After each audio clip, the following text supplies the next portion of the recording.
आपकी अदालत में बहुत बहुत स्वागत है आपका। आज मेरे मेहमान हैं एक ऐसी शख्सियत जिन्होंने बरसों तक लोगों को बहुत हंसाया, पूरी दुनिया में नाम कमाया और फिर उन्होंने पंजाब की राजनीति में धमाका मचाया। उन्होंने सिद्धू को, बादल को, चन्नी को, सबको हराया। प्लीज वेलकम कॉमेडियन से पॉलिटिशियन बने पंजाब के मुख्यमंत्री कौन? भगवंत मान।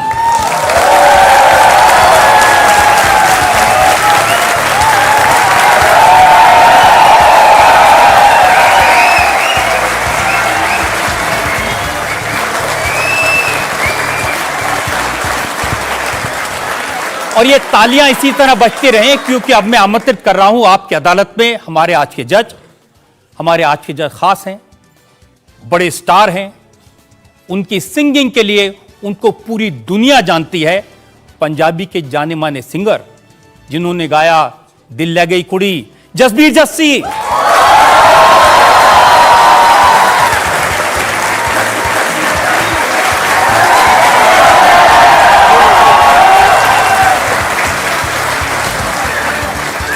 तो दो बड़े स्टार आपकी अदालत में मौजूद हैं।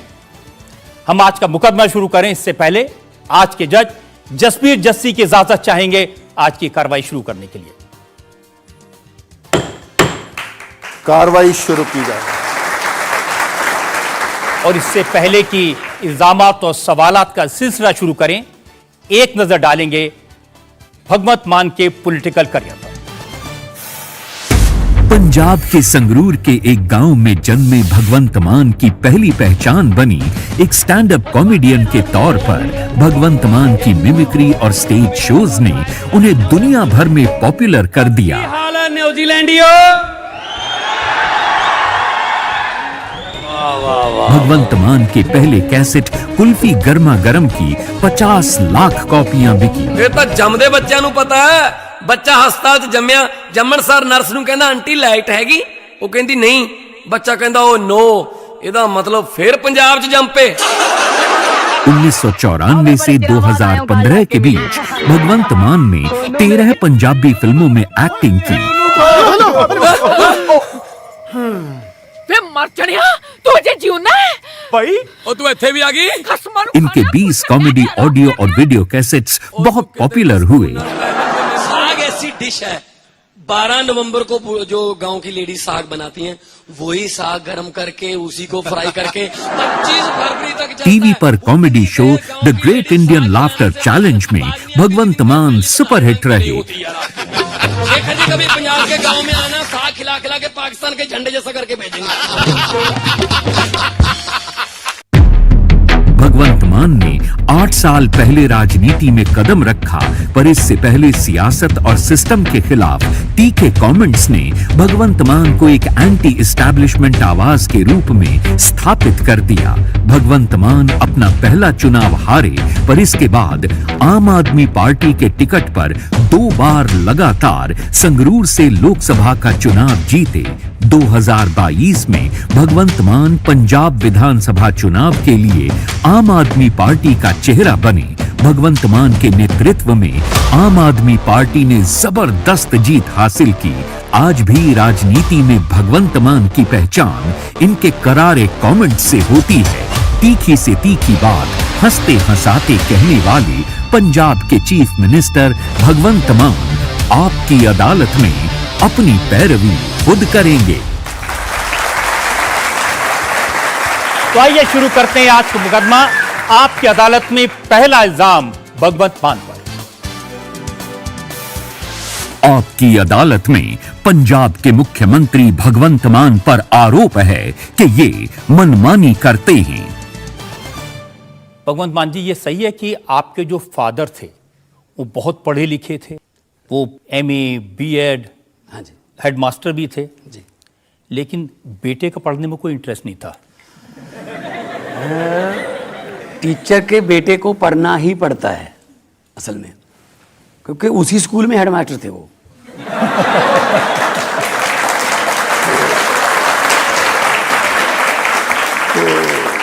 शरारतें करने को मन करता था, लेकिन हर टीचर की निगाह हेडमास्टर के बेटे पर होती है।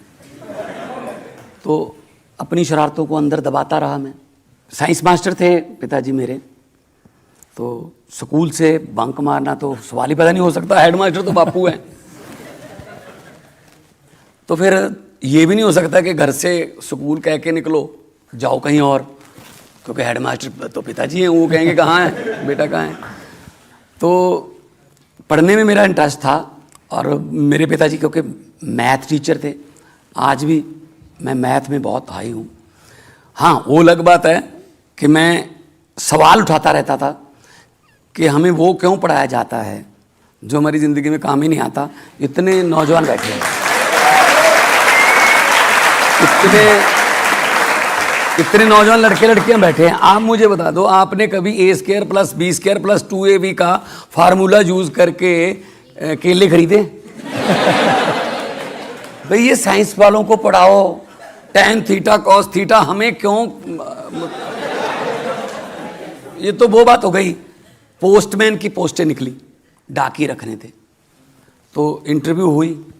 इंटरव्यू में पूछा गया एक उम्मीदवार से कि धरती से चांद तक की दूरी कितनी है। वो बोला अगर इस रूट पर चिट्ठियां बांटनी है तो मेरी तरफ से मैं हाथ में। मैं पिताजी के साथ ये कहता रहता था कि पिताजी जो हमें पढ़ाया जा रहा है वो जिंदगी में काम आएगा क्या? मैं एक छोटा सा किस्सा बताता हूँ। पंजाबी की हमारी टीचर आई, उसने हाउस टेस्ट लिया, फीस माफ़ी की अर्जी लिखो।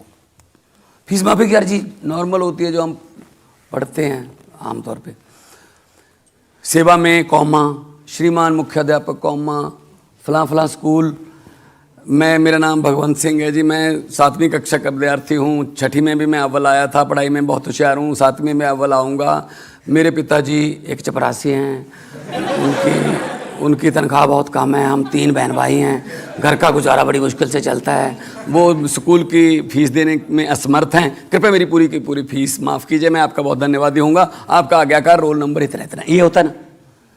तो जी मुझे नंबर भी दे दिए मैडम ने 9.5 10 में से, वेरी वेरी गुड भी लिख दिया, लेकिन मैं खुश नहीं था। उसी साइकिल पे डैडी वापस जाते थे स्कूल से, मेरे गांव से 3 किलोमीटर स्कूल था। तो मैंने जाते जाते फिर मैंने कहा डैडी जी रोकना। मैंने कहा जी आप क्यों पढ़ाते हो हमें?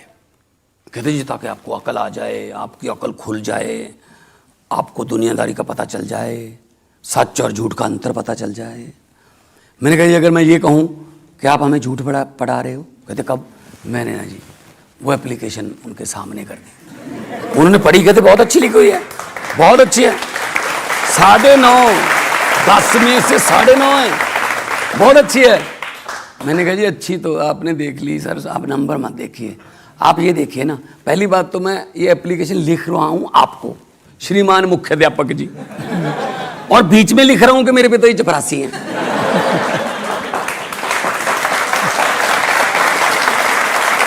और फिर मैं लिख रहा हूँ 3 बहन भाई हैं। मैंने कहा छोटी बहन है मेरी मनप्रीत, और कौन है तीसरा?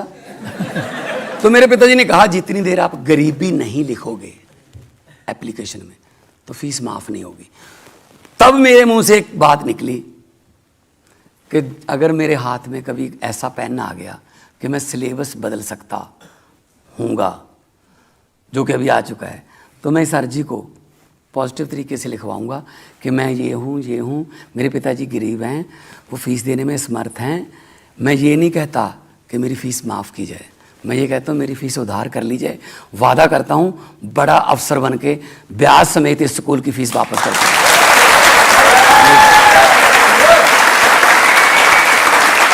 भगवान जी, मैंने सुना कि स्कूल में आप कोने में बैठ के टीचरों की नकल उतारते थे, मिमिक्री करते थे। देखो जी, जितने भी आर्टिस्ट हैं सब घर वालों से बागी होके बने हैं। किसी पेरेंट्स से पूछ लो क्या बनोगे बेटा, पेरेंट्स पहले कहते हैं डॉक्टर बनेगा। अबे सभी डॉक्टर बन गए, मरीज कौन बनेगा? पायलट बनेगा, सभी पायलट बन गए, यात्री कौन बनेंगे? बच्चे से भी पूछ लो क्या बनना है। मैं चोरी चोरी से जाने लगा स्टेज पर, +1 इंटर कॉलेज कंपटीशन में जाने लगा। तो पता चल गया पिताजी को, तो वही जो भारतीय लड़कों के साथ उस उम्र में होता है। पिटाई? हैं जी? पिटाई? सर ये वाली नहीं, ये वाली। बंद कर दिया जी, बंद कर दिया। तो ठीक है जी, पिताजी का हुक्म है जी, बंद कर दिया स्टेजों पर जाना। थोड़ा थोड़ा चोरी चोरी जाने लगे, मतलब पता ना चले। तो एक ऐसा किस्सा है जो मैं आज भी याद करके मतलब मेरी आंखों में पानी आ जाता है। मैंने एक बहुत अच्छी ट्रॉफी जीती, मैं फर्स्ट आया कविता उच्चारण में, मैं फर्स्ट आया। ट्रॉफी बड़ी अच्छी मिली कॉलेज से। तो बस में आ रहे थे। अब मेरे दिल में ये था, अगर ये ट्रॉफी लेके घर पे चले गए तो पिताजी को पता चल जाएगा कि तू फिर वही काम कर रहा है, तो ट्रॉफी लेके घर पे नहीं जाना। अब ट्रॉफी जीती है, छोड़ने को भी मन नहीं कर रहा। तो एक साथ का पैसेंजर था कोई, उसने कहा यार बड़ी अच्छी ट्रॉफी है। मैंने कहा जी मलेरकोटला कॉलेज से जीती है। तो अच्छा, मैंने कहा यार तू रख ले। तो मैंने उसको दे दी। पता नहीं कितनी ऐसी ट्रॉफियां हैं जो मैंने ऐसी दे दी।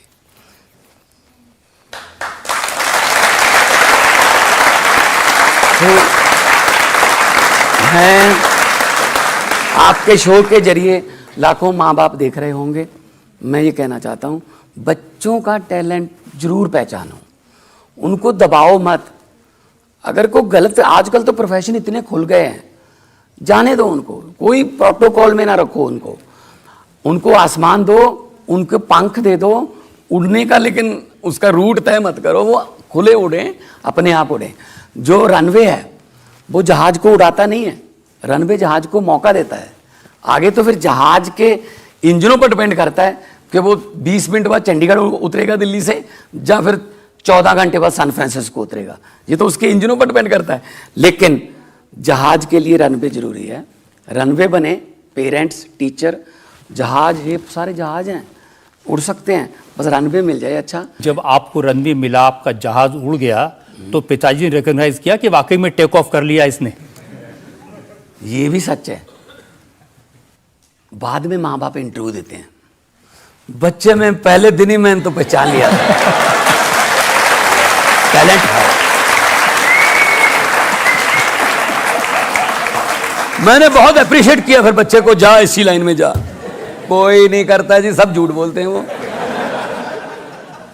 ठीक है ना। पहले वो पिटाई करते हैं, फिर हाथ तो उस दिन हो गई जब पटियाला में, उस समय पटियाला रहता था मैं, तो सरकारी स्कूल की, क्योंकि वो हेड टीचर थे तो उनके नाम पे चिट्ठी आती थी।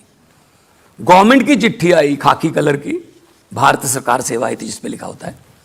उसमें लिखा हुआ, मेरे पिताजी का नाम महेंद्र सिंह था, उसमें लिखा हुआ महेंद्र सिंह, फादर ऑफ भगवंत मान, सरकार, हेडमास्टर सरकारी मिडिल स्कूल। ये मैंने चिट्ठी उठाई, पिताजी के पास ले गया। मैंने कहा सर, पिताजी, मास्टर जी, ये सन ऑफ तो चलता है, ये फादर ऑफ कब से चलने लगा है? वो भी सरकारी चिट्ठियों में, वो भी सरकारी चिट्ठियों में। और मुझसे बोले, ओ मैंने कहा है तेरे नाम से चिट्ठी जरा जल्दी आ जाती है। फिर वो उस शोहरत को एंजॉय करने लगते हैं माँ बाप जो हैं। तो फिर उन्होंने मतलब अपना नाम तो कभी बताया ही नहीं किसी को। वो तो मेरी एक बार मेरी बहन को फ़ोन किया, सगी बहन को, हाँ मनप्रीत, मैं भगवंत मान का फादर बोल रहा हूँ। वो कहती मेरे नहीं है। तो उनको फिर एंजॉय कर। लेकिन आपकी जो उस वक्त कॉमेडी थी, सटायर था, उसमें आप खबरें घुसा देते थे, उसमें आप राजनीति घुसा देते थे।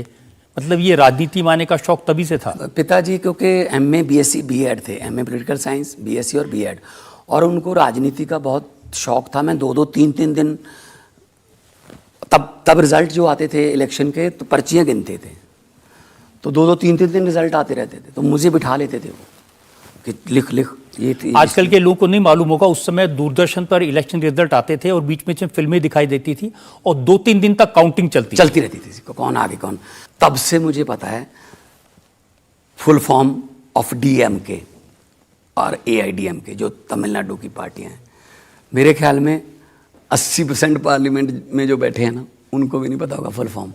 Dravid Munnetra Kazhagam, all India Dravida Munnetra Kazhagam. मेरे पिताजी ने तब से, फिर स्पोर्ट्स का बहुत शौक था, हॉकी का मैच देखते थे, मैं भी हॉकी के लिए, मैं भी स्पोर्ट्स में देखने का, स्पोर्ट्स के लिए तो मैं इतना, क्योंकि तब दूरदर्शन ही था, तब चारों ग्रैंड स्लैम भी, French open, Wimbledon, Australian open और यूएस ओपन, वो भी दूरदर्शन पे ही आते थे। तब थे मार्टिना नवरातिलोवा, जॉन मैकेनरो, जो आपकी तरह लड़का था लड़ता था वो, ऐसे फेंक देता था, बोरिस बेकर उस समय, गैब्रिएला सबातीनी, उस समय मैं देखता रहता था। क्रिकेट का शौक हुआ तो आज मैं, मतलब 1990 से लेके आज तक मैं बैटिंग ऑर्डर के मुताबिक हर टीम के प्लेयरों का नाम बता सकता हूँ। अच्छा बताइए, वेस्ट इंडीज के प्लेयर का नाम। वेस्ट इंडीज टीम जब मैंने सुनना शुरू किया रेडियो पर, तब थे Desmond Haynes, Gordon Greenidge, Richie Richardson, Gus Logie, Vivian Richard, Carl Hooper, Jeffrey Dujon जो कि विकेटकीपर थे, और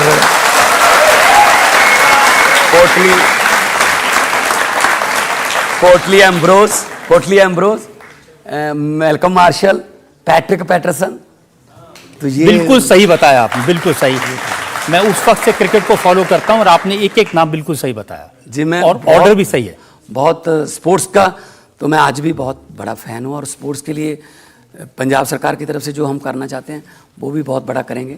और हॉकी में अभी भी 7 प्लेयर, हमारी 8 प्लेयर अभी नेशनल हॉकी टीम में पंजाब के हैं, तो हॉकी की नर्सरी बोला जाता है। लेकिन ये खेल देखते देखते आप राजनीति के खेल में कैसे उतर गए? बड़ा अच्छा, मैं तो लफ्टर चैलेंज भी आ गया था, बॉलीवुड में मैंने मूवीज़ भी शुरू कर दी थी। अपने मूवी में मैंने धर्मेंद्र जी, सनी देओल और बॉबी देओल थे, कैटरीना कैफ थी, मेरा करियर शुरू हो गया था बॉलीवुड का। लेकिन अचानक से 2011 में मनप्रीत बादल, जो कि उस समय के फाइनेंस मिनिस्टर थे, बादल, प्रकाश सिंह बादल के भतीजा थे, उन्होंने अलग होके इस्तीफा देके एक अलग पार्टी बनाने का मतलब मन बना लिया, और उन्होंने कहा जो जो पंजाब के लिए दर्द रखते हैं अपने दिल में वो मेरे साथ आ जाएं। तो सबसे पहले मैं गया उनके लिए। तो कटरीना कैफ को छोड़ के मनप्रीत बादल के पास आ गए।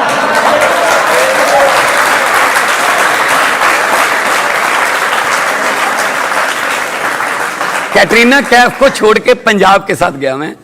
और भगत सिंह का एक शेर है, इश्क करना सबका पैदाइशी हक है, इश्क करना सबका पैदाइशी हक है, क्यों ना इस बार वतन की सरजमी को महबूब बना लिया जाए। तो जब आप राजनीति में आए तो आपके जो फादर थे उन्होंने सपोर्ट किया या इसमें भी आपकी मनमानी चली? फिर वही बात हो गई, जब मैं राजनीति में गया कहते नहीं तू इसी लाइन में रहे अब। तो मतलब फिर वो कह रहे थे ये काम अच्छा है जिस काम से पहले रोकते थे। तो मैंने कहा जी जिंदगी एक ही है, हंसी भी उस वक्त अच्छी लगती है जब चूल्हे में आग जल रही हो। अब मेरे सामने, मेरी आंखों के सामने पंजाब का किसान खुदकुशी कर रहा है, मेरी आंखों के सामने ड्रग्स में हमारा यूथ जा रहा है, मेरी आंखों के सामने इतनी प्रॉब्लम्स हैं, और मैं सीडीज़ और शोज़ करके दुनिया से चला जाऊंगा, क्या फ़र्क हो गया? फिर कुछ ना कुछ तो अलग करना चाहिए। तो मैंने कहा अगर राजनीति ही ये करती है तो फिर राजनीति में जाके देखते हैं। मेरा चेहरा किसने फेमस किया? पंजाबियों ने। मेरी आवाज़ को किसने फेमस किया? पंजाबियों ने। तो मैं अपनी आवाज़ और चेहरा पंजाबियों के लिए इस्तेमाल करूँगा। और वाकई आपने करके दिखाया, बहुत अच्छी आपने बात कही। तो यहाँ एक ब्रेक के लिए हम रुक जाते हैं। Welcome back. आपकी अदालत में आज हमारे मेहमान हैं पंजाब के मुख्यमंत्री भगवंत मान। आपकी अदालत में अगला इल्जाम। आपकी अदालत में पंजाब के मुख्यमंत्री भगवंत मान पर इल्जाम है कि ये अपने आप से ऑब्सेस्ड हैं। मान साहब, मैं देखता हूं कि आजकल आप अपने ऊपर फिदा हैं। अपने आप को शीशे में देख के कहते हैं मान साहब, और कहते हैं तुसी कमाल कितना मान साहब। मैंने पार्लियामेंट में भी ये बोल दिया था कि मैं तो शीशे के सामने खड़ा होके अपने आप को साहब कहता हूँ। मान साहब क्या बात है। अपने आप की इज्जत सबसे पहले खुद ही करो, अगर बाहर से इज्जत चाहते हो तो। रजत जी, ये यूथ बैठा है, मैं इनको भी बताना चाहता हूँ, अंडे की किस्मत में टूटना लिखा है, अंडे ने टूटना ही टूटना है, लेकिन वो अंडा अगर बाहर की फोर्स से टूटता है तो उसके अंदर की जिंदगी खत्म, अगर वो अंडा अंदर की फोर्स से टूटता है तो जिंदगी शुरू।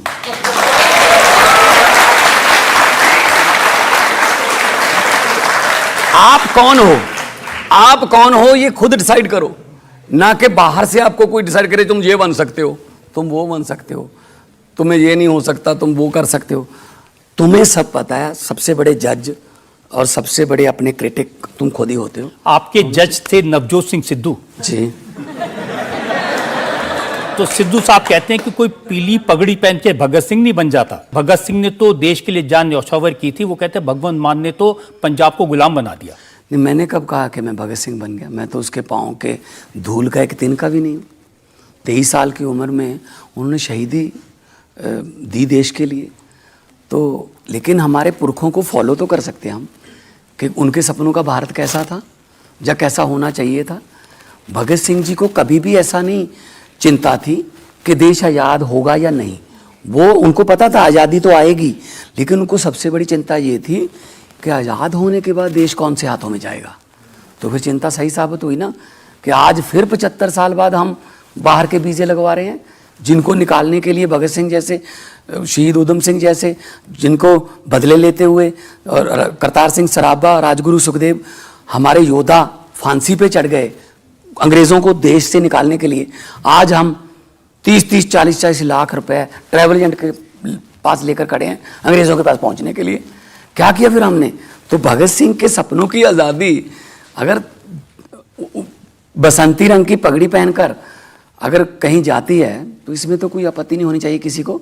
वैसे भी चलो सिद्धू साहब तो सीनियर हैं, मेरे जज थे वो लाफ्टर चैलेंज में, और कई बार तो हमें भी नहीं पता चलता था कि क्या हमने बोल दिया कि बंद ही नहीं हो रहे हंसने से।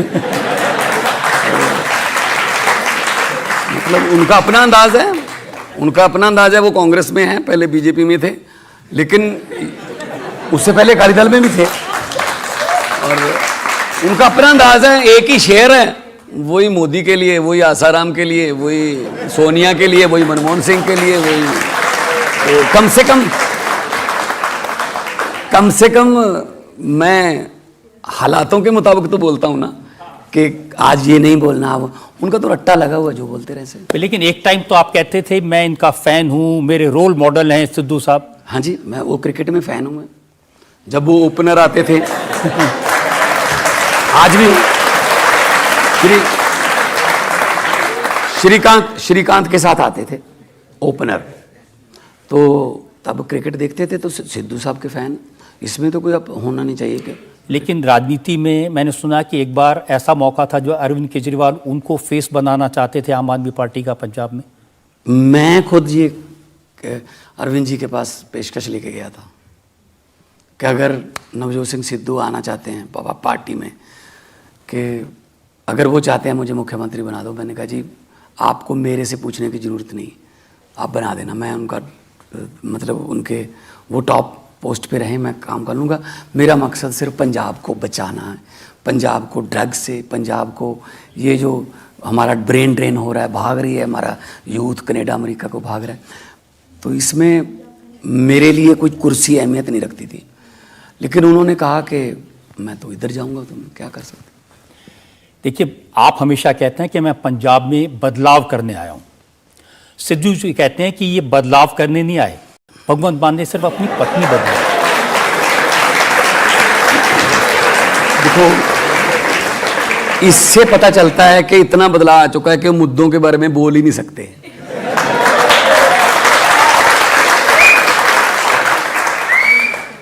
मेरी दूसरी शादी हुई और लीगल शादी है, गुरु ग्रंथ साहब जी के उनको घर पे उनका आसन करवा के तो 4 लामा लिए हैं। इसमें क्या दिक्कत है किसी को? ये मुद्दा है पंजाब का। सिद्धू साहब कह रहे हैं ना, सिद्धू साहब कि बदला नहीं आया, उसने सिर्फ पत्नी बदली है। तो सिद्धू साहब को कम से कम ये तो याद रखना चाहिए था कि उनकी माँ की भी दूसरी थी।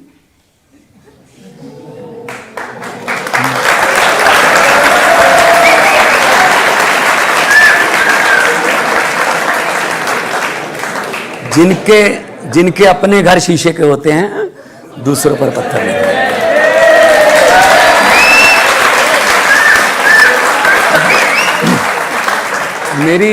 मेरी वाइफ है, डॉक्टर है, एमबीबीएस डॉक्टर है। वो राजनीति में अभी मतलब कभी आई ही नहीं। हाँ, सोशल फंक्शनों पे चली जाती है, फिर भी उस पे ही आके आपने ये इस निचले लेवल पे नीचे आके आप लोग कमेंट करते हो, जो अच्छा नहीं, व्यक्तिगत अच्छा नहीं लगता। मैं आपकी बात से सहमत हूं, इस तरह का कमेंट नहीं करना चाहिए, ऐसी चीजें पब्लिक डोमेन में नहीं। अगर वो ऐसी पिच पे खेलना चाहते हैं तो मेरे पास भी फिर शॉट हैं।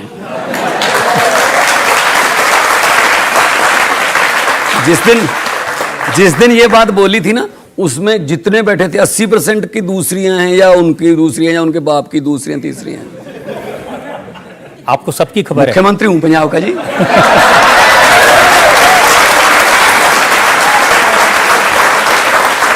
आजकल उनकी दोस्ती बादल परिवार से भी काफी हो गई है। मजीठिया साहब के साथ कहते हैं कि अब गले लगने का वक्त आ गया। उन्होंने तो सिद्धू को, देखो सिद्धू और मजीठिया के आपस में गाली गलौज तक भी चले जाते थे। वो एक दूसरे के खिलाफ लड़े और दोनों ही हार गए। जीता कौन? जीवन ज्योत कौर, हमारी एक एनजीओ चलाती है लड़की, वो जीत गई। दोनों हार गए। एक फंक्शन पे दोनों ने जप्फी डाल ली कि जी आ जाओ जप्फी डाल दी।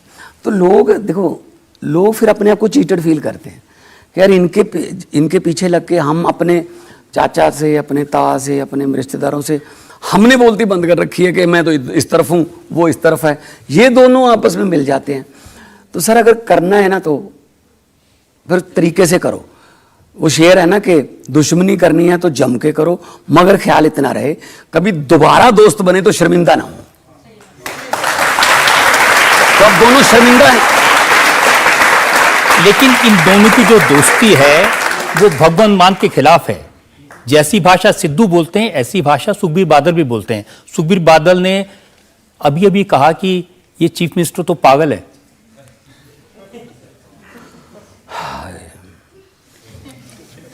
असल में क्या है, ये प्रकाश सिंह बादल हार गए, सुखबीर बादल हार गया, उनका दामाद हार गया, उनका साला हार गया, उनके रिश्तेदार हार गए, भतीजा हार गया, कैप्टन अमरिंदर सिंह हार गया, चन्नी हार गया, सब हार गए। अब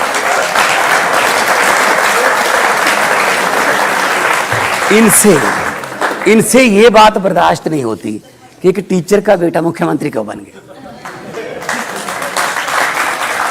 इसका मतलब वो 3.5 करोड़ लोगों को गाली दे रहे हैं कि उन्होंने पागल चुन लिया एक।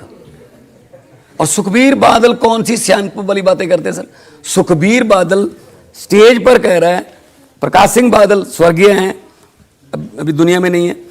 सुखबीर बादल कह रहा है स्टेज पर, एक बार नहीं 2-3 बार, कि बैठे हैं सरदार प्रकाश सिंह बादल, ये मेरे पिता समान हैं। बादल साहब को खड़े होकर बोलना पड़ा, पिता हूं समान नहीं। सर ये जो बड़े बड़े स्कूलों में पढ़े हैं, पहाड़ों वाले स्कूलों में सर, इनको 100 के ऊपर गिनती आती है, उससे नीचे तो आती नहीं। अगर इन्होंने 144 करोड़ कहना हो, ये कहते हैं 144 करोड़। 100 तो आता है लेकिन 44 नहीं आता इनको, 44 नहीं बोल सकते ये। तो सर ये वहां से पढ़ लिख के आए हैं, पंजाब के कल्चर के बारे में पता कुछ नहीं है, किसी को भी कुछ भी बोल देते हैं। आप सिद्धू साहब कहते हैं मैं इनको मजनू मान कहता हूं। कहते रहे। कौन है सिद्धू साहब? सिद्धू साहब कौन है सर? विधायक है? आपने कुछ रहने नहीं दिया। नहीं, सिद्धू साहब कौन है सर? कांग्रेस के कोई ओहदेदार हैं? नहीं है।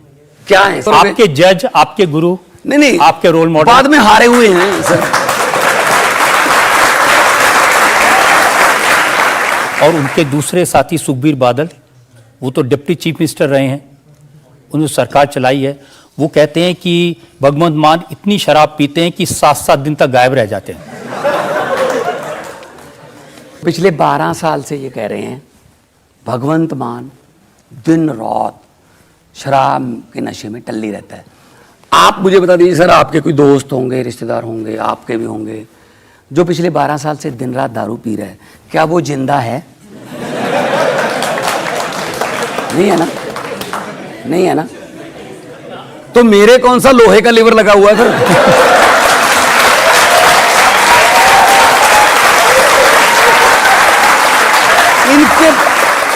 इनके पास कुछ नहीं होता जब, तब ये कहते हैं ये तो ऐसा है। मैं तो सुबह 6 बजे उठ के पहली फाइल मंगवा लेता हूं और इतना काम जितना 70 साल में नहीं किया हमने 1.25 साल में कर दिया।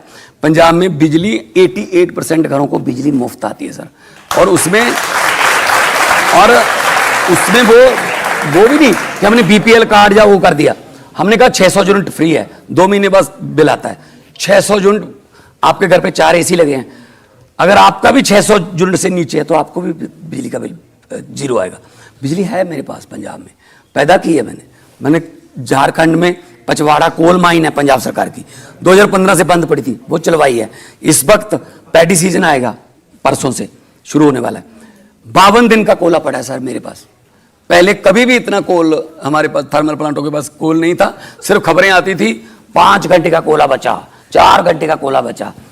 तो सर अगर काम इच्छा शक्ति हो कुछ करने की तो सर हो जाता है। देखो प्रॉब्लम ये है कि आपको ना इतने बड़े स्टार रहे तो आपको तालियों की आदत पड़ी है, जब राजनीति में आते तो थोड़ी गालियां भी पड़ती हैं।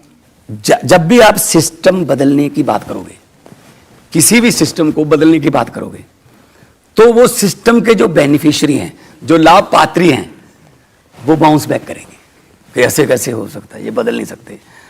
तो सर वो गालियां देंगे, फिर वो आपका अपमान करेंगे, कुछ पुराना निकाल लेंगे, ये कर देंगे, वो कर देंगे, ताकि ये बंदा बस खत्म यही हो जाए, हम ही रहें बेनिफिशियरी। तो सिस्टम, पहली दुनिया की पहली रेलगाड़ी और दुनिया के पहले जहाज का भी विरोध हुआ था कि ऐसे कैसे हवा में उड़ सकते हैं, ऐसे कैसे लोहे के गार्डर पर हम चल सकते हैं। आज उनके पड़ोते खड़ोते जितने भी होंगे, उतने great great great great grandfather जो विरोध करते थे, उनको टिकटें नहीं मिलती होंगी, आज वेटिंग लिस्ट में होंगे। तो ऐसी कोई बात नहीं है, अपमान पीना सीख लो, अन्ना जी ने कहा था, अपमान पीना सीखो राजनीति में। यहां तारीफ नहीं मिलेगी आपको। उसके लिए मैं एक मजेदार किस्सा सुनाता हूं। एक बंदा था, हर चीज में कमी निकालता था, वो हर चीज में नेगेटिव माइंडेड आदमी था, हर चीज में नुक्स निकाल देता था। उसके दोस्त भी बहुत परेशान थे, तो यार हर चीज में नुक्स निकाल देता। उनको एक कुत्ता मिल गया, उनके दोस्तों को। वो कुत्ता पानी पर चल लेता था सर, पानी पर चलता था ऐसे।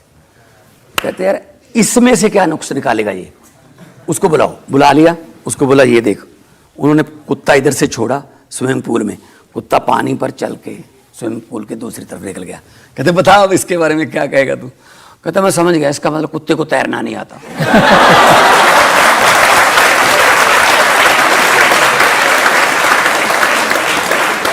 वो वाले हैं सर, जो मर्जी निकलाते हैं, गालियां दे लो, अरविंद केजरीवाल को गालियां दे लो, भगवंत मान को गालियां दे लो, देते रहे। वो कुत्ते वाले हैं, नुक्स निकालते रहते। काम करते जाओ, पब्लिक के लिए काम करते जाओ। एक बात बहुत अच्छी कविता आपने बोली थी, बात चली है। हाँ, बात चली थी, बात चली थी 56 इंच का सीना दिखाने से, बात चली थी भारत को डिजिटल बनाने से, बात चली थी बुलेट ट्रेन लाने से। तो बात कहां चली गई फिर? प्रॉब्लम तो यही है कि बात ही नहीं मिल रही है, बात कहां चली गई?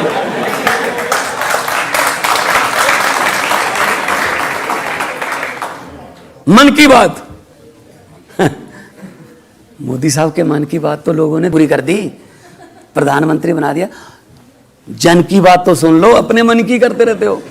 लोगों के मन की बात तो सुनो कि सिलेंडर महंगा हो गया जी, सिलेंडर महंगा हो गया और बेरोजगारी बहुत बढ़ गई, और जो कुछ भी है बिकता जा रहा है, बिकता जा रहा है। रेल, तेल, भेल। आपको तो मान साहब जब जब मौका मिलता है ना बोलने का, आप उल्टी बात ही बोलते हैं। स्पीकर के चेंबर में आपसे कहा कि कुछ बोल दीजिए तो आपने पूरे जंगल का कानून सुना दिया। असल में उल्टी नहीं होती, अगर उल्टा होकर देखो बात सीधी लगती है। तलखी बहुत हुई थी उस सेशन में, तो स्पीकर साहब ने कहा, भगवंत यार अभी भी लगता है खुश नहीं है सब, थोड़ा माहौल को ठीक करो ना, laughter is a best medicine, तो अपनी दवाई दो थोड़ी। तो मैंने एक चीज़ सुनाई उनको, आपको भी सुना देता हूं सर, थोड़ा तलखी कम हो जाएगी। इलेक्शन कमीशन ने जैसे ही जंगल में आम चुनाव ऐलाने, इलेक्शन कमीशन ने जैसे ही जंगल में आम चुनाव ऐलाने, अपने अपने चुनाव प्रचार पर लगे जानवर जाने। शेर जी बकरी के घर गए, बोले बहन जी सत श्री अकाल है, और सुनाओ क्या हाल चाल है। बकरी बोली हाल तो ठीक है, लेकिन मेरा दिल हैरान बड़ा है कि शेर मेरे आगे दोनों हाथ जोड़कर खड़ा है। शेर ने कहा, बहन जी शर्मिंदा ना करो, अब हम जंगल में एकता और अखंडता से रहेंगे, अपने मेमनों को समझा देना, अब शेर अंकल उनको कुछ नहीं कहेंगे, आज के बाद आप अपना परिवार खुशहाल रखना, बस आने वाले चुनाव में मेरे चुनाव चिन्ह का जरा ख्याल रखना। अब आगे देखिए, आगे क्या माहौल था। रंग बिरंगी झंडियों से रंगा पड़ा था चंबल, रंग बिरंगी झंडियों से रंगा पड़ा था चंबल, बिल्लियां बांट रही थी चूहों को मुफ्त कंबल। गीदड़ को कहा गया आधा जंगल तेरा होगा, जज साहब सुनिए, गीदड़ को कहा गया आधा जंगल तेरा होगा, उल्लू को बोले वोट डाल दिन में भी अंधेरा होगा।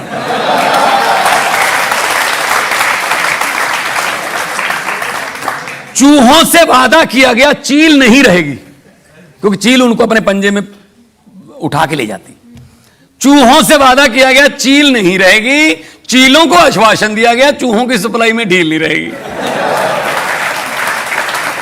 तो पूरा दिन कंपेन करके शेर अपने घर आता है, पूरा जंगल घेरनी की कर दिया मेरी डार्लिंग शेरनी। शेरनी बोली, शेर जी पतिदेव जी मेरा बाहर सैर पर जाने को दिल करता है, एक नरम सा नाजुक सा खरगोश खाने को दिल करता है। शेर बोला, अरे भाग्यवान ये सुन ले मेरी फरियाद, खरगोश जितने मर्जी खा लेना प्लीज इलेक्शन के बाद प्लीज। मैं इसमें यह कहता हूं कि पब्लिक को पहले वादे किए जाते हैं, बाद में 5 साल एक खरगोश की तरह समझा जाता है कि जितनी देर अगली इलेक्शन नहीं आई तो पब्लिक को नोच लो, ये टैक्स भी उन पे लगा दो, ये भी उन पे, हर टैक्स पब्लिक पर ही क्यों लगता है। मैं इस बात का धारणी हूं कि अगर नेताओं को बिजली फ्री मिलती है, नेताओं को अगर टोल प्लाजे फ्री हैं, तो फिर जनता को क्यों नहीं होने चाहिए। पब्लिक ने तो नेता बनाए हैं, फिर सब पब्लिक को। लेकिन आप मुझे ही मौका नहीं छोड़ते। मेरे अरविंद केजरीवाल जी मेरी पार्टी के प्रधान हैं, उन्होंने दिल्ली में शुरू किया कि हम जी महिलाओं को बस फ्री है, इलाज फ्री है, शिक्षा फ्री है। तो फिर कहते हैं जो विपक्ष वाले हैं कि ये केजरीवाल फ्री की रेवड़ी बांट रहा है, फ्री की रेवड़ी। मैं कहता हूं कि अच्छा 300 यूनिट बिजली, थोड़ा सा इलाज, बस का सफर, ये तो रेवड़ी लगने लगा, फ्री दे दिया तो फिर हर घर में 15 लाख आ जाएगा। ये वाला पापड़ किसने बेचा था? वो याद नहीं। तो मैं तो वहां भी, मैं पार्लियामेंट में भी यही कहता था कि बताइए मोदी जी अच्छे दिन कब आने वाले। आइए जनता से पूछते हैं जो लोग सवाल पूछना चाहते हैं। मैंने आपके एक इंटरव्यू में सुना था कि एक बार आप विदेश जा रहे थे, उसमें एयरलाइंस भी विदेश की थी, लोग भी विदेश के थे, तो आपने उधर एयर होस्टेस से अपनी भाषा बना के बात की थी। तो एक किस्सा क्या वो एक बार आप सुनाएंगे? इसका नाम भी आप अगर रख लें सेल्फ कॉन्फिडेंस ना, तो ज़्यादा अच्छा होगा। सेल्फ कॉन्फिडेंस क्या कैसा रहे। मैं जा रहा था, न्यूयॉर्क की फ़्लाइट थी एयर फ्रांस की, यहाँ से पेरिस, पेरिस से न्यूयॉर्क। तो पेरिस से न्यूयॉर्क में इधर भी मेरे गोरे बैठे थे, इधर थोड़े काले बैठे थे, बीच वाला मॉडल मैं ही था। तो मैंने सोचा 9.5 घंटे की फ़्लाइट है, मान साहब 9.5 घंटे अगर तुम ना बोले, पथरी होने का भी डर है। क्या बोलोगे इनके साथ 9.5 घंटे? तो कुछ करते हैं। तो मैंने जो मेरे साथ थे, जो को पैसेंजर मेरे आर्टिस्ट थे, वो भी शो करने जा रहे थे, उनको कहा कि मैं कोई पंगा लूँगा, मुझे नहीं पता क्या हो जाएगा, आप चुप करके सो जाओ, तुम मेरे साथ हो ही नहीं बस। मैंने एयर बेल बजाई, एयर होस्टेस आई, यस मैं हेल्प यू। मैंने अपनी तरफ से एक लैंग्वेज बना के इतना कॉन्फिडेंस से मैंने बोली हूँ। मैंने कहा बिलविस्ता लाला अंगलविस्ते हालविस्ता लाला अलहिस्ता लाला अलहुस्ता लाला अंगलविस्ते लाला बुलबुस्ती। बोले पार्डन? मैंने कहा अलहिस्ता लाला अंगलहिस्ते आला बुस्ता अलहिस्ता लाला अंगलविस्ते लाला उरुविस्ते लाला बुलबुस्ती। बोले sorry sir, I can't understand your language. फिर मैंने बॉडी लैंग्वेज में गुस्सा दिखाया, मैंने इम्बल विस्ता लैंग्वेज हेरा विस्ता हीरी विस्ता लाला इम्बल विस्ती एयर इंडिया रूला विस्ती लुफ्थांसी इम्बल विस्ती एयर फ्रांसी रूला विस्ती रिंग। अब रजत जी उसको ये पता चल गया कि ये हमारी एयरलाइन को गालियां दे रहा है बंदा। लुफ्थांसा भी बोल दिया ना मैंने बीच में। तो कभी बेट प्लेन के कैप्टन को बुला के लेके, कैप्टन आया, ओ यस प्लीज। मैं कहा इम्बल विस्ता यस प्लीज आरा विस्ता फ्रीक्वेंट फ्लायरा हीरी विस्ता लारा विस्ती लंगर विस्ता लारा। मुझे बोला प्लीज कम विद मी। मुझे आगे ले गया, मेरे मुंह पे माइक लगा दिया आगे ले जाके, स्पीक। मैंने कहा बिलविस्ता लाला अंगल विस्ती एरी विस्ता लाला इंगल विस्ती लाला बलबोस्ती।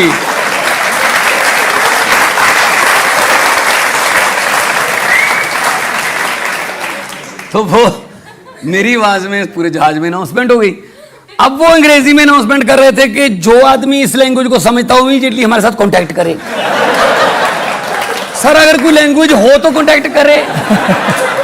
वो तो मेरे से भी दोबारा नहीं बोली जा रही थी उसको। मैंने भी एक ही वर्ड रखा हुआ था बुलबोस्ती एंड में, ताकि उनको लगे कि एक ही बात पे अड़ा हुआ है बस। मुझे बोला आपका सामान कहाँ है? मैं गिरगिस्ते टिकट अप। मुझे फर्स्ट क्लास में ले गए। पहली बार सेवा शुरू हो गई मेरी। ये जो मांगू बस लेके आते हैं अभी आके। पीछे से एक एयर होस्टेस आई, मेरे को एक पर्ची दी उसने, कहती योर को passenger has send it for you. उस पे पंजाबी में लिखा हुआ यार सानू भी इत्थे बुला ला।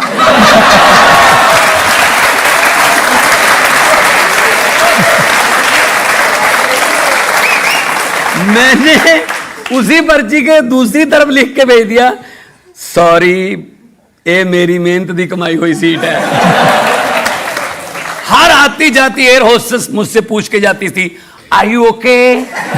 मैं कहता था बुलबोस्ती बुलबोस्ती। ठीक हो। आपने बहुत अच्छी बात बताई, सेल्फ कॉन्फिडेंस कितनी बड़ी चीज है, कहां से कहां पहुंचा देती है। तो मुझे यहां एक और ब्रेक ले लेते हैं। Welcome back. आपकी अदालत में आज हमारे मेहमान हैं पंजाब के मुख्यमंत्री भगवंत मान। आपकी अदालत में अगला इल्जाम। आपकी अदालत में पंजाब के मुख्यमंत्री भगवंत मान पर इल्जाम है कि इनके डबल स्टैंडर्ड हैं। आप राजनीति की बहुत बातें कर रहे थे। जो पंजाब में राजनीति में वो बताते हैं कि आपने 122 एमएलए और मंत्रियों की, जो फॉर्मर एमएलए और फॉर्मर मंत्री हैं, उनकी सिक्योरिटी विड्रॉ कर ली है। सर सिक्योरिटी गार्ड लेके, वो सिक्योरिटी का काम तो लेते नहीं। सिक्योरिटी वाले पंजाब पुलिस के बहुत से अभी भी हैं अफसरों के पास, हम लगे हुए हैं ढूंढने। उनकी भैंसों की रखवाली करते हैं, उनकी मुर्गियां पालते हैं, घर के काम करते हैं सारे, बच्चों को स्कूल छोड़ के आना है, सिक्योरिटी ले रखी है। क्यों भाई इतना खतरा किस बात का? कहते हैं हमारी जान को तो खतरा छोड़ दिया, लेकिन मान साहब ने अपने और अपने परिवार के लिए 1000 अफसर और जवान तैनात कर दिए सिक्योरिटी। वो उनको बोलो लिस्ट दे दें मुझे 1000 की, ठीक है ना? कौन से 1000? ये प्रोटोकॉल में जितने होते हैं, मैं तो मुझे तो पता नहीं। सब कहते हैं कि सिद्धू मूसेवाला की हत्या इसलिए हुई कि उसकी सिक्योरिटी कम कर दी गई थी और फिर अनाउंस भी कर दिया। जिस दिन उनके यहाँ घटना हुई उस दिन भी उनके घर पे 2 गनमैन थे, उनको साथ में नहीं लेके गए। उनके पास अपनी बनवाई हुई बुलेट प्रूफ गाड़ी थी, वो भी नहीं लेके गए। तो रीज़न सिर्फ ये नहीं है। हाँ, मौत बहुत किसी की भी हो, वो बहुत दर्दनाक है। उनका 29 जो है गैंगस्टर हैं वो पकड़ लिए, 3 इनकाउंटर में मारे गए, 3000 पन्नों का जो है वो चालान पेश कर दिया। हम अपनी तरफ से, मेरा कोई किसी, हम वो वाले नहीं हैं सर जो कोई माफिया पालते हैं या किसी गैंगस्टर को पॉलिटिकल असाइलम देते हैं, शह देते हैं राजनीतिक। हम तो पंजाब की जनता के साथ हैं। कोई हाँ, कौन था वो जो पकड़े गए हैं, उनको किसने पाला था? वो दूसरी पार्टियों वाले, कोई उसका कोई उसका, कोई उसका कोई उसका। तो वो काम पंजाब में बंद हो गया। माफिया सारे बंद हो गए, sand mafia, land mafia, transport mafia सब बंद हो गए। इसीलिए ये मुझे गालियां दे रहे हैं, क्योंकि मैंने पैसे तो कमाने नहीं सर। हाँ, इतना जरूर है कि मेरे सामने अगर पंजाब का कोई पैसा लूटेगा और मेरे पास वो पेन होगा कि मैं उसका हिसाब ले सकता हूँ, तो उसका हिसाब लिया जाएगा। हमारे पंजाब में एक रूल है कि जैसे ही आप एमएलए बन गए, आपको एक सैलरी मिलती है 85,000 प्लस जो इंसेंटिव और भत्ते होते। अगर आप एमएलए नहीं बने तो आपको 70-75 हज़ार रुपये पेंशन मिलती है। अगर आप अगली बार एमएलए बन गए फिर सैलरी मिलेगी। अगर आप 4 बार एमएलए बन गए, 5वीं बार आपको टिकट नहीं दिया पार्टी ने, जहाँ हार गए, तो आपको 4 पेंशनें मिलेंगी। मतलब 70-70 जोड़ के 2,80,000। मतलब जितनी बार एमएलए बनते जाएंगे आपकी पेंशन बढ़ती जाएगी। कईयों को तो हारने में फायदा था, जीतेंगे तो 85,000, हारेंगे तो 3 लाख। तो हमने कहा जी ये तो बात अच्छी नहीं है, आप 2 दिन भी विधायक रह ले तो आपको वो भी मिलेगा पता। तो हमने सबसे पहले उनको कहा, एक विधायक एक पेंशन, बाकी कोई पेंशन आपको नहीं दी जाएगी। वैसे भी मैं कहना चाहता हूं कि जो ये बड़े बड़े पता नहीं क्या क्या खरीद लेते हैं, क्या क्या, ये भी ले लिया, ये भी मेरा, ये भी मेरा, उनको मैं कहना चाहता हूं कि जितने मर्जी इकट्ठे कर लो, पैसे, हीरे, मोती, मगर ख्याल इतना रहे कफन पे जेब नहीं होती। सब कुछ यही है। मैं आपके सामने एग्जाम्पल हूँ। कभी ज़िंदगी में नहीं सोचा था कि छोटे से गांव में भैंसों की पूँछ पकड़ के तैराकी सीखी हमने। जब वो तालाब में भैंसें जाती थी, तो आज भी वहाँ जाता हूँ। मेरी माँ वहीं रहती है, गांव में आती जाती रहती है। और मेरी माँ ने एक बहुत अच्छी बात मुझे लगी, कोई टीवी वाले आ गए मेरी माँ की इंटरव्यू करने के लिए गांव वाले घर पे। तो पीछे एक दीवार को देख के उसने कहा, जी अब तो मुख्यमंत्री की माँ बन गई हो, ये दीवार देखो क्या हाल है इसका, थोड़ा इसको ठीक करवा लो। तो मेरी माँ ने कहा, खेत में घर नया बना ले, भगवंत बना ले, यहाँ पे हथौड़ा नहीं चलेगा। क्या पता कौन सी किस्मत वाली ईंट इस घर में लगी हुई है कि मेरे बेटे को इस ऊंची पदवी पे पहुंचा दिया। उस ईंट पर मैं हथौड़ा नहीं चलाना चाहती।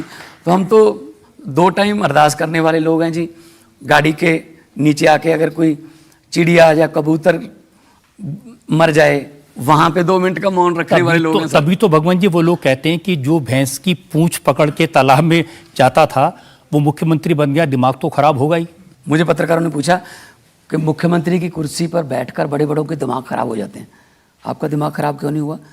मैंने कहा जी एक फ़र्क है, जो वो है ना, वो कुर्सी पर बैठकर फेमस होते हैं, मैं फेमस होकर कुर्सी पर बैठा हूँ। तो शोहरत तो मैं 17 साल का, I was 17 at that time when I become a big star. 17 साल का था, +2 ग्रेड में पढ़ता था मैं। तो पैसे की तो कोई कमी नहीं, शोहरत की कोई कमी नहीं रही। वो कहते हैं स्टेज चलाना अलग बात होती है, स्टेट चलाना अलग बात होती है। तो स्टेज चला रहा हूं ना, वो स्टेज चला रहे हैं, उनको बोलो स्टेज चला लो। स्टेज चला 29,237 सरकारी नौकरियां दे दी सर। 582 आम आदमी क्लिनिक खुल गए, 80 और तैयार हैं। स्कूल ऑफ एमिनेंस तैयार हैं, और बिजली 80%, 88% घरों को फ्री आती है सर। कोई पंजाब का जहाँ होगा उससे पूछ लो, अगर कोई पंजाब का होगा तो। मैं पंजाब तो यहाँ से 200 किलोमीटर सर, कैमरे भेज दो आप, तो आप वहां से पता करवा लो। कैमरे भेजते हैं ना, तो उसमें हर जगह भगवंत मान की तस्वीर दिखाई देती है। जो भी काम होता है सबसे पहले मान साहब की तस्वीर। अब मेरी तस्वीर तो वहां भी है जहां आपके कैमरे दिखा नहीं सकते लोगों के दिलों में।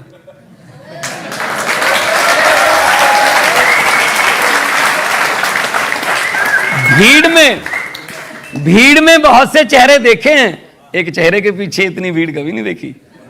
सर प्यार करते हैं लोग आज के जमाने में, लोग इतना प्यार। मैं जाता हूं, फूलों से मेरी पगड़ी भर जाती है, फूल फेंकते हैं, गाड़ी में फूलों को निकाल के बैठने के लिए जगह बनानी पड़ती है। माँ, जो माएँ हैं वो सर पे हाथ रख के दुआएं देती हैं, असीसें देती हैं, बहनें दुआएं देती हैं, नौजवान लड़के ऐसे कंधे पे हाथ रख के सेल्फी करवाते हैं। आज के ज़माने में पॉलिटिशियन को, मैं खुद को सोचता हूँ कि भगवंत माना क्या पुराने जन्म के पुण्य किए थे कि इस ज़माने में इतना प्यार कर रहे हैं, वरना दूसरी पार्टियों के हैं पॉलिटिशियन, उनके साथ एक बार हाथ मिला के बाद में उंगलियां गिननी पड़ती हैं पूरी हैं या ले गए एक आध। इसलिए सर देखिए, वही तो याद दिलाते हैं कि जब बादल साहब की तस्वीर छपती थी या अमरिंदर सिंह की तस्वीर छपती थी, आप कहते थे ये पैसा वेस्ट हो रहा है, आप कहते थे, लेकिन क्लिनिक के ऊपर भगवान मान की तस्वीर। सर पहली बात तो ये है कि कोई अच्छा काम हो रहा है उसकी पब्लिक तक तो पहुंचाना पड़ेगा। हर एक के पास तो व्हाट्सएप नहीं है। अब गांव में अगर आपको बात पहुंचानी है, कहाँ गांव वाला जाता है? मान साहब काम पंजाब में करते हैं, विज्ञापन गुजरात में छपता है, वहां चुनाव। तो गुजरात वाले भी देख लें, गुजरात वाले भी देख लेंगे पंजाब में अच्छा काम हो रहा है, वो अपनी सरकार से कहें कि ये पंजाब में हो रहा है, यहाँ क्यों नहीं करते आप? हम तो ऐसे ही बताएंगे सबको। आप हमेशा ये कहते थे कि ब्रेन ड्रेन हो रहा है, हमारे नौजवान जा रहे हैं, लेकिन अभी भी वहां पर बोर्ड लगे होते हैं, यूएस जाने के लिए यहाँ संपर्क करें, कनाडा जाने के लिए हमें संपर्क करें। या बहुत बड़ी त्रासदी है ये, बहुत ही अच्छा सवाल है ये कि हमारा यूथ जो है वो भाग रहा है यहाँ से, सिस्टम का कसूर है उसमें। तो हम तो कोशिश ये कर रहे हैं कि उनको यहीं रखें, उनको यहीं पे डिग्री मिले और उसी डिग्री के मुताबिक यहीं पे रोज़गार मिल जाए, कहीं नहीं जाएंगे वो। विदेश में जाना कोई आसान बात नहीं है सर। अभी आप देख रहे होंगे कि 600-700 स्टूडेंट जो हैं उन पर तलवार लटक रही है, डिपोर्ट करने वाले हैं कनाडा वाले, क्योंकि गलत दस्तावेज से यहाँ से कनाडा में चले गए।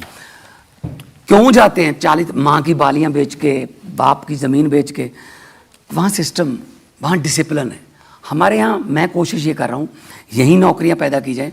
अभी इससे पहले क्या होता था ना, पंजाब में इंडस्ट्री जो थी वो वापस चली गई। कारण जो भी इंडस्ट्रियलिस्ट आता था, मैं यहाँ फैक्ट्री सेट करूँगा, उससे पहले ये पूछा जाता था मेरा कितना। मतलब वो एमओयू एक फैमिली के साथ करने आते थे। अब एमओयू 3.5 करोड़ लोगों के साथ होता है। टाटा आ रहा है biggest, second biggest after Jamshedpur, Ludhiana में कितने हजार लोगों को, लड़के लड़कियों को काम मिलेगा। जीएसडब्ल्यू आ गया, वर्धमान है हमारे पास, हीरो है ऑलरेडी, और गूगल आ रहा है, वंडरला आ रहा है। बहुत बड़ी बड़ी इंडस्ट्री ला रहे हैं पंजाब में, उनको इंसेंटिव दे रहे हैं ताकि पंजाब तो पहले दिन से पंजाब रोल मॉडल रहा है देश के लिए। ये रोल मॉडल है। ड्रग माफिया पंजाब के कोने कोने में है, गली गली में नौजवान ड्रग्स ले रहे हैं। ये देखो, इसके पीछे बहुत बड़ी कहानी है, क्योंकि बॉर्डर स्टेट है। पहले पंजाब सिर्फ ट्रांजिट स्टेट थी ड्रग के लिए, उधर से आता था ड्रग, मुंबई वगैरह इधर जाता। अब वो क्या हो गया कि कंज्यूमिंग स्टेट बन गई। हमारे यूथ में बहुत ड्रग आ गया उसमें, उसके कारण भी वही है बेरोजगारी। अगर उनको काम मिल जाए तो वो बिल्कुल भी इधर उधर नहीं जाएंगे। अभी हमने खेलों का शुरू किया है। अभी हमने पंजाब पुलिस में भर्ती के लिए हर साल अनाउंसमेंट कर दी, 2200 लड़का रखा जाएगा ताकि वो तैयारी करें। उनका टाइम अपनी बॉडी से प्यार हो, उनका वो टाइम गलत संगत की तरफ जाने वाला वो टाइम हम कहीं और व्यतीत हो जाए तो वो नहीं जाएंगे। तो इसको करना है, ठीक करना है, और पंजाब को दोबारा पंजाब बनाना है सर। कैलिफोर्निया, लंदन, पेरिस बनाने की ज़रूरत नहीं है। हमें अपना पंजाब, गुरुओं पीरों की धरती, शहीदों की धरती, हमें दोबारा पंजाब बनना है। और पंजाब वो है ना कि भारत है वांग मुंदरी बिच नग पंजाब दा। अगर देश अंगूठी है तो उसमें जो नग है वो हीरा, वो पंजाब है। उस नग की थोड़ी झलक जो है थोड़ी फीकी हो गई थी, उसको चमकाएंगे सर।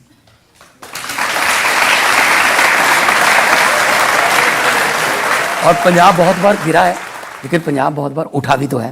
तो सुरजीत पात्र साहब का शेर है, की होया जे पतझड़ आई, तू अगली रुत विच यकीन रखी, मैं लब के लियाना कि तो कलमा, तू फुल्लां जोगी जमीन रखी। अच्छी बात आपने कही है।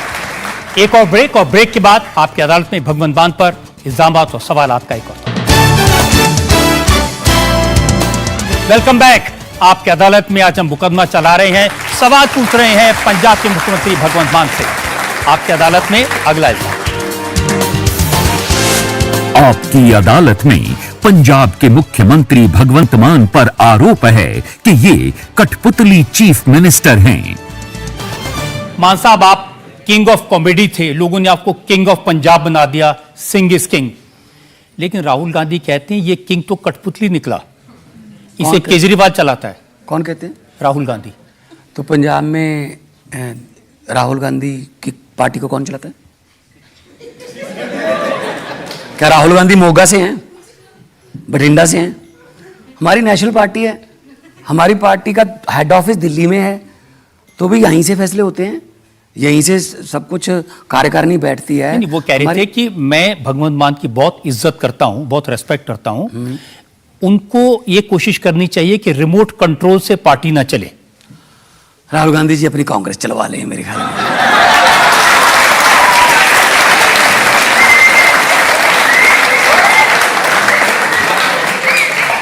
मतलब देश की राजधानी में, one of the biggest democracy of the world India, उस देश की राजधानी में, उस देश की सबसे ज्यादा पुरानी नेशनल पार्टी कांग्रेस 2015 से लेके उनके कितने एमएलए हैं सर? 0। कितने एमपी हैं सर? 0। जिस इलाके में राहुल गांधी, सोनिया गांधी और इनको सारी कांग्रेस के बीजेपी वालों के घर हैं, वहां से एमएलए कौन है? अरविंद केजरीवाल। नई दिल्ली विधानसभा, नई दिल्ली विधानसभा। इसका मतलब राहुल गांधी ने तो हमें क्या वोट देना होगा, लेकिन उसके घर के नौकर माली सब वोट देते हैं हमें, तो उनको बोलो अपनी पार्टी चला लें। मतलब राहुल गांधी जी का मतलब वो बात हो गई ना। एक दुकानदार था, उधार से बहुत तंग था, लोग उधार उससे बहुत मांगते थे, अब मना कर नहीं सकता था। उसने बोर्ड लगा दिया, कांग्रेसी था वो दुकानदार, उसने बोर्ड लगा दिया, राहुल गांधी के प्रधानमंत्री बनने तक उधार बंद है। तो गांव वाले बोले फिर इसका मतलब सीधे बोल दे सारी उम्र। आपने वाकई में कांग्रेस को पंजाब से तो खत्म कर दिया, लेकिन पंजाब में अभी भी अकाली दल है, और सुखबीर बादल कहते हैं कि मुख्यमंत्री जी पंजाब में कम रहते हैं, गुजरात, हिमाचल, दिल्ली में ज्यादा चक्कर काटते हैं।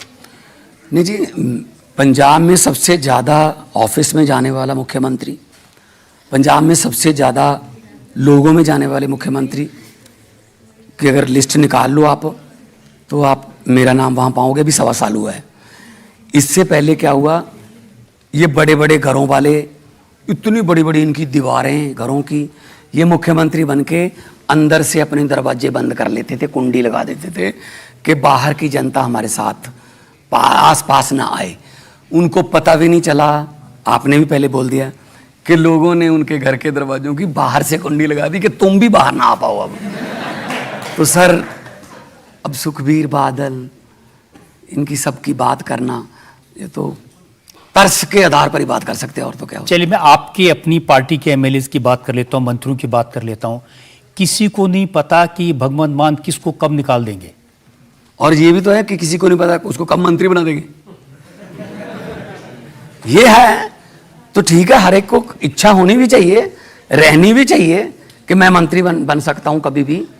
और अगर कोई गलत काम करेगा, मेरा रिश्तेदार हो चाहे मेरा सगा, मेरे घर का कोई सदस्य हो, अगर वो गलत काम करेगा तो सजा उसको भी मिलेगी। फिर मैंने तो ये बोल रखा है, अगर मैंने 1 रुपया भी सरकार का खा लिया, सरकार के पैसे का दुरुपयोग, 1 रुपया खा लिया, मतलब वो 1 रुपया नहीं, समझो सल्फास की गोली खा ली मैंने। इससे ज्यादा गारंटी कोई आज के जमाने में नहीं दे सकता। लेकिन क्योंकि ये पंजाब की परंपरा नहीं है, चाहे बादल परिवार हो चाहे अमरिंदर परिवार हो, अपने घर वालों को कोई हाथ नहीं लगाता। यही तो दुख था ना। हमने तो पहले सबसे पहले अपना स्वास्थ्य मंत्री हमने निकाला, फिर एक एमएलए की शिकायत आई उसको निकाला। अगर हम दूसरों को करप्शन के लिए पकड़ते हैं तो अगर हमारे घर पे है तो सफाई तो वहाँ भी करनी पड़ेगी। और हमारा चुनाव चिन्ह भी झाड़ू है सर, सफाई तो करेगा वो, तो जहाँ भी चलेगा सफाई करेगा। तो इसलिए मैं कहता हूँ मेरा जो है एक ही एजेंडा है कि पब्लिक के पैसे को अगर किसी ने गलत इस्तेमाल किया तो मैं उसका हिसाब लूंगा। एक मंत्री पकड़ा जो कांग्रेस में मंत्री था, इंडस्ट्री मिनिस्टर था, चलो उसके घर की तलाशी लेनी शुरू की। घर तो शानदार था, करप्शन का पैसा आता था, बड़े बड़े ड्राइंग रूम, बड़े बड़े मार्बल्स, शैंडलियर। एक चीज ऐसी मिली जिसको देखकर मुझे बहुत दुख हुआ और मुझे भगत सिंह जी की याद आई। उसके यार भगत सिंह जी, शर्मिंदा हैं हम आपके सामने, क्या क्या हो रहा है। मतलब एक घर से नोट गिनने वाली मशीन मिली। घर पे नोट गिनने वाली मशीन क्या कर रही है भाई? बैंकों में तो हो सकती है, आपके किसी घर पे नोट गिनने वाली मशीन है? नोट ही नहीं है तो मशीन क्या कर रही है? तो नोट गिनने वाली मशीन एक मंत्री के घर पे क्या कर रही थी सर? इसका मतलब हर रोज इतना पैसा आता था कि उसके घर वालों ने भी कहा कि हमसे गिने नहीं जाते, मशीन मंगा लो। मतलब इतना लूट के जाओगे कहां? इतना बड़ा घर बनाया, रहता कहां है? इतने से कमरे में, ये बस इतना ही, जेल में है। मैं तो हर रोज यही अरदास करता हूं, परमात्मा मेरे से कोई ऐसा फैसला मत करवा देना जिससे किसी के घर के चूल्हे की आग बुझ जाए। मेरे से ऐसे फैसले जरूर करवाना जिससे घरों में खुशियां आए और पंजाब फिर नाचता हंसता गाता भंगड़े करता पंजाब दोबारा बने। जनता में से लोग सवाल पूछना चाहते हैं, फाइनल राउंड। हमने अक्सर आपको गाना गाते हुए सुना है, तो मेरी आपसे एक फरमाइश है कि आप प्लीज़ एक गाना सुना दीजिए। संतराम उदासी हमारे बहुत बड़े शायर हैं, तो मैं वो आपको गुनगुना के, काफ़ी देर हो गई है पर कोई बात नहीं, आपकी फरमाइश है तो मैं सुना देता हूँ। मां तरतीए तेरी गोद नूं चन होर बथेरे, नी मां धरतीए तेरी गोद नूं चन होर बथेरे, तू मंगदा रही वे सूरजा कमियां दे वेड़े, तू मंगदा रही वे सूरजा कमियां दे वेड़े, जिथे तंग ना समझण तंगियां नूं, जिथे वाल तरसदे कंगियां नूं, जिथे मिलन अंगूठे संगियां नूं, नक वगदे अखां चुन्नियां ते दंद करेड़े, तू मंगदा रही वे सूरजा कमियां दे वेड़े, तू मंगदा रही वे सूरजा कमियां दे वेड़े, जिथे जमदा बंदा सीरीए, टकियां दी मीरी पीरीए, जिथे करजे हेठ पंजीरीए, बापू दे करज दे सूद पुत जमदे जेड़े, तियां हौंके भरदियां आसमान जुडेरे, तू मंगदा रही वे सूरजा कमियां दे वेड़े, तू मंगदा रही वे सूरजा कमियां दे वेड़े।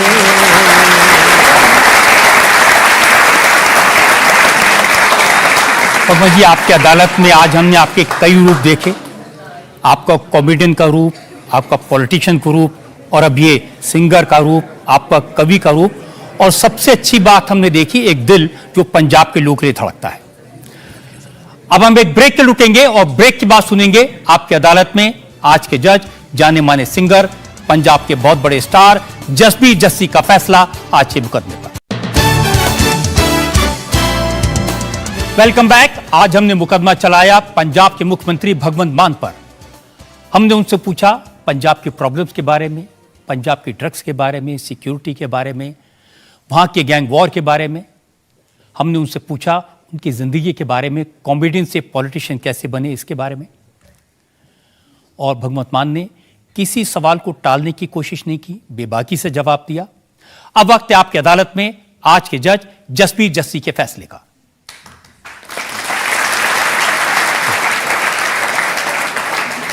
मुझे लगता है कि बहुत इंतज़ार के बाद, बहुत सदियों अरसे के बाद एक मुख्यमंत्री पंजाब को मिले हैं जो नीयत से साफ हैं, ईमानदार हैं और पंजाब के बारे में सोचते हैं।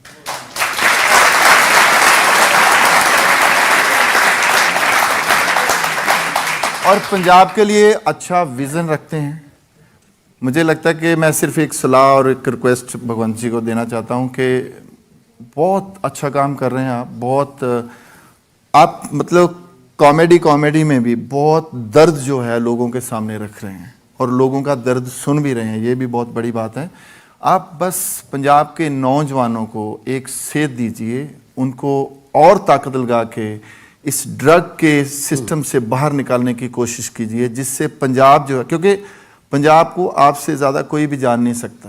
आप पंजाब की मिट्टी के बंदे हो, आप पंजाब के कल्चर के बंदे हो, पंजाब की बोली के बंदे हो, तो आप पंजाब को सही तरीके से समझ सकते हो। पंजाब को दोबारा पंजाब बनाने की जो कोशिश कर रहे हो, इसको और जोर लगा के इसको रंगला पंजाब बनाइए। मैं आप रजत जी जरूर। इंडिया टीवी का बहुत धन्यवाद मैं आपको करता हूं कि मुझे इज्जत मान दिया। और मैं एक शेर बोल के आज की इस अदालत से रुखसती करूंगा कि लोगों को अक्सर कहते सुना है, जिंदा रहे तो फिर मिलेंगे। लोगों को अक्सर कहते सुना है, जिंदा रहे तो फिर मिलेंगे, लेकिन इस पंजाबी दिल ने कहा है, मिलते रहे तो जिंदा रहेंगे। जिंदा और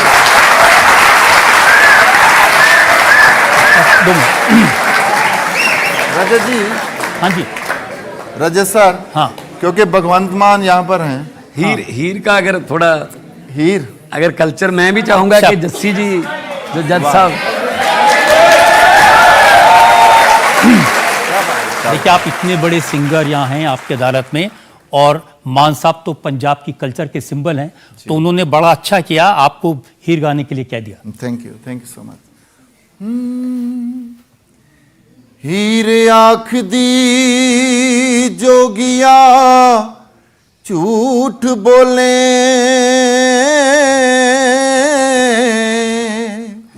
कौन रुठड़े यार मनाम दाई,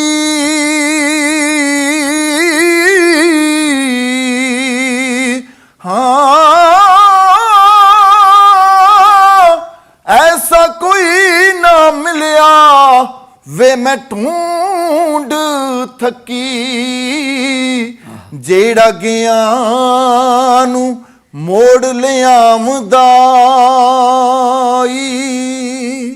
साडे चमदियां जुतियां करे कोई,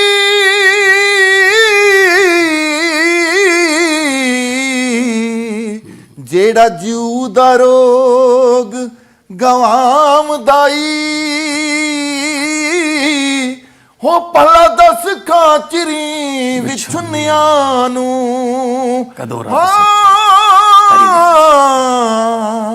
कदों रब सच्चा कर लियामदा।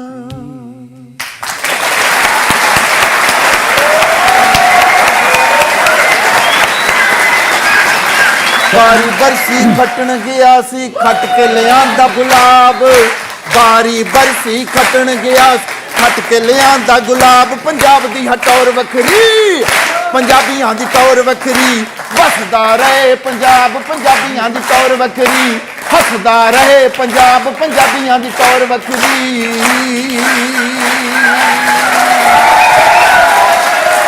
इस उम्मीद के साथ, इस यकीन के साथ कि पंजाब की टौर इसी तरह बनी रहेगी। पंजाब में आज जो रूप देखा हमने पंजाब का, म्यूजिक का, हंसी का, हंसाने का, पंजाब इसी तरह से हंसता खेलता बना रहे, इस उम्मीद के साथ, इस यकीन के साथ आपसे विदा लेता हूं। अगले हफ्ते आपसे मुलाकात होगी एक नई शख्सियत के साथ। तब तक के लिए नमस्कार।